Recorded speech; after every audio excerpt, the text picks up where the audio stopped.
दोस्तों, आज की कहानी है भैया मायका अमीर हो या गरीब, मायका तो मायका ही होता है। दोस्तों, कहानी शुरू करने से पहले अगर आपने हमारे चैनल को सब्सक्राइब नहीं किया है तो सब्सक्राइब कर लीजिए ताकि आपके पास पहुंचे हर नया वीडियो।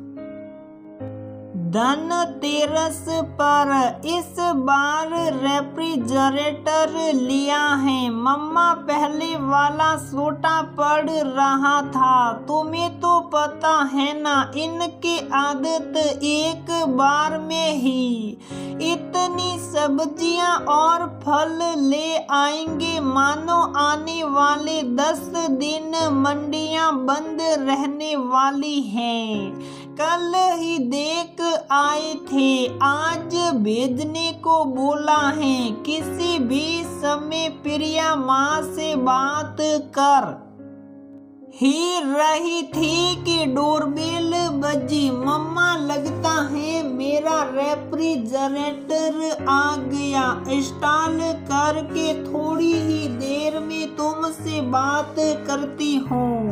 फोन काट कर प्रिया ने दरवाजा खोला तो सामने ठेले वाला जो रेफ्रिजरेटर लेकर आया था खड़ा था। हाँ जी भैया, आप अकेले कर लोगे अंदर? प्रिया ने पूछा। जी, आया तो अकेला ही हूँ, पास ही एक माली दिखा था, उसे मदद के लिए बुला लिया है। दोनों ने मिलकर फ्रिज अंदर कर लिया। माली चला गया तो ठेले वाले ने प्रिया से पानी मांगा। प्रिया ने उसे बैठने के लिए कुर्सी दी और किशन पानी लाने चली गई।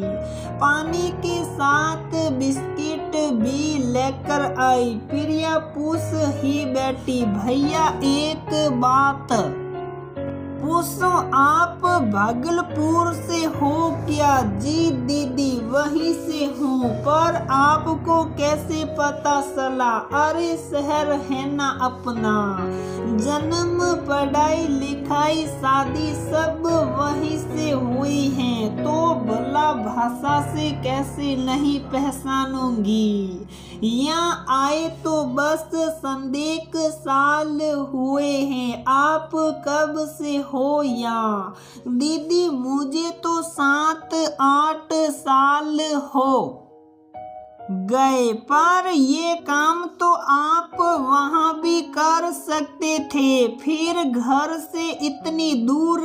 अब क्या बताऊं दीदी, पिताजी सरकारी नौकरी करते थे और मुझसे भी उनकी बहुत बड़ी बड़ी उम्मीदें थी, पर मेरा मन शुरू से पढ़ाई में नहीं लगता। कई बार उनसे कहा भी कि मैं बिजनेस कर लेता हूँ, पर मानने को तैयार ही ना थे। मैट्रिक में फेल का रिजल्ट लेकर घर जाने की हिम्मत ही नहीं हुई।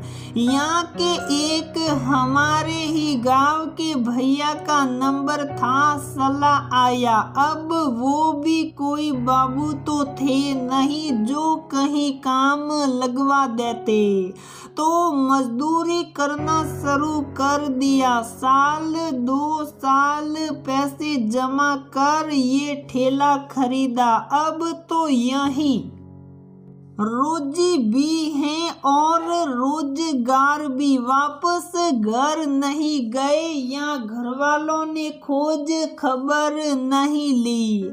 गया थाना 3 साल बाद, फिर बोला बाबूजी को कि गांव में ही कोई दुकान खोल लेता हूँ। बोले ना ना, सोचना भी मत, जहाँ है वहीं रह, कम से कम गांव के लोगों में इज्जत तो बनी है कि बेटा बाहर नौकरी करता है। बताओ दीदी अब इस सोच को क्या कहूँ। 6 महीने बाद मेरी शादी भी मेरी इसी तरह की नौकरी के आधार पर हो गई।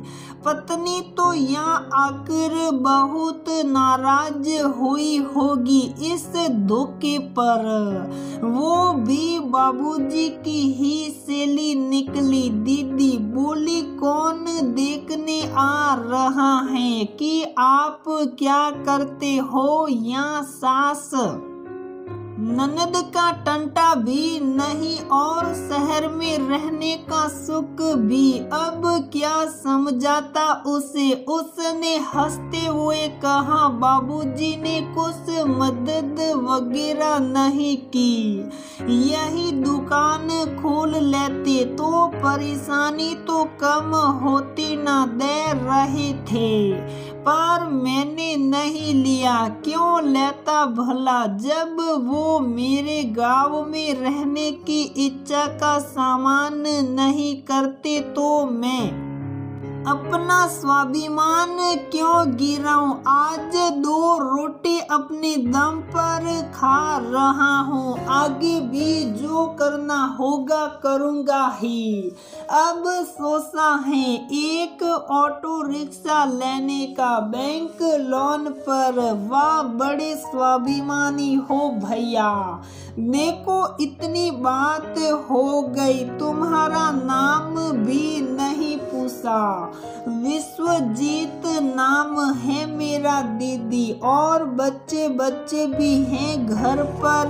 जी 3 साल का बेटा है प्रसन्नजीत। दीदी 1-2 जगह की डिलीवरी और है। धनतेरस है ना चलता हूँ। प्रिया ठेले के पैसे निकालने अंदर गई तो मन किया कुछ और पैसे भी दे अलग से। पर मन में आया जो शख्स इतना स्वाभिमानी है कि पिता से नहीं लेता पैसे उसके स्वाभिमान को ठेस क्यों पहुंचाना। विश्वजीत भैया मैं क्या कह रही थी। परसों दीपावली पर आओ ना हमारे घर। भाभी और बच्चे को भी लेकर। पर दीदी आप बड़े लोग आपका तो अलग प्रोग्राम वगैरह होगा ना। कहाँ मखमल में हम टांट के पेबंद। भैया तुमको एक बात पता है मायका चाहे अमीर हो या गरीब हो औरत को बहुत प्यारा होता है। तुम मेरे मायके के हो इस नाते मेरे अपने हुए ना। फिर ये मखमल और टांट कहाँ से आए। जरूर आना परिवार को लेकर आना और हाँ नहीं आए तो मैं नाराज हो जाऊंगी समझ लेना। शाम को पति नितिन बैंक से लौटे तो उनसे भी चर्चा हुई। नितिन को भी जानकर अच्छा लगा कि प्रिया ने विश्वजीत को दीपावली पर बुलाया है। प्रिया अगले दिन बाजार जाकर उन तीनों के कपड़े मिठाई और बच्चे के खिलौने भी ले आई। दीपावली की शाम विश्वजीत पत्नी और बच्चे के साथ मिठाई का डब्बा लिए आया।